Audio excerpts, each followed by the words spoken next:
The William family had recently welcomed a new addition to their lives, a precious baby. Consequently, they embarked on a quest to find a new home to accommodate their growing family. Numerous options were presented to them, but one particular place caught their attention, a peaceful street with amiable neighbors. Stephen secured a job in the area, while Charlotte lovingly tended to their little Sophia. Life seemed tranquil as they settled into their new abode.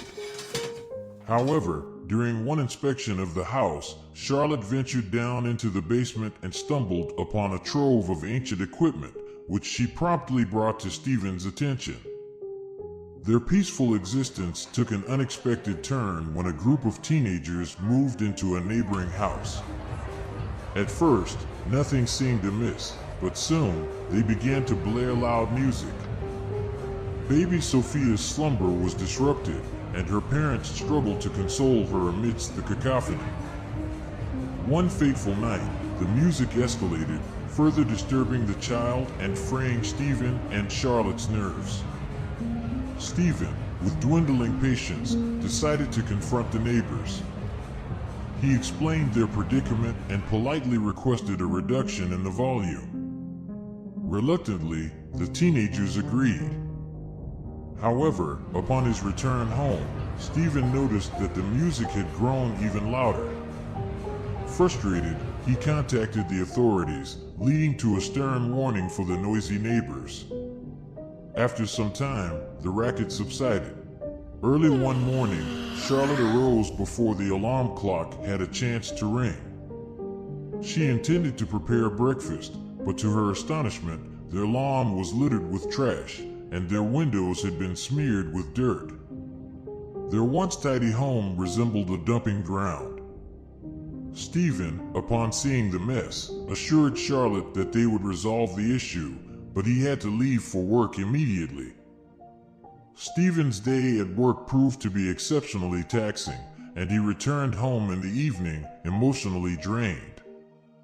They decided to retire to bed early, seeking respite and solace while listening to pleasant music on the radio. Their conversation was disrupted once again by the blaring, unpleasant music from next door and raging Jack. Driven to the brink, he remembered the equipment in the basement. Down he went, setting it up on the lawn, connecting all the wires, his patience utterly depleted.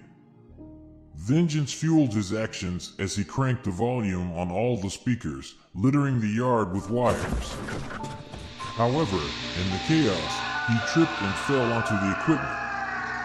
Electricity surged through him, and he screamed in agony. Charlotte, witnessing the horrific scene through the window, was petrified. Jack's cries eventually ceased, and he lay motionless. Neighbors emerged from their homes, bewildered by the commotion. Panic and shock swept through the crowd, with some dialing for an ambulance while others stood frozen in disbelief. It seemed that Stephen had succumbed to his injuries.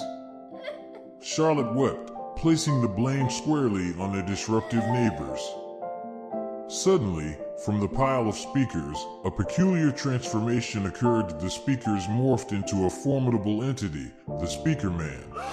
The neighbors, who had been causing the disturbance, were paralyzed with fear, unable to comprehend the surreal turn of events.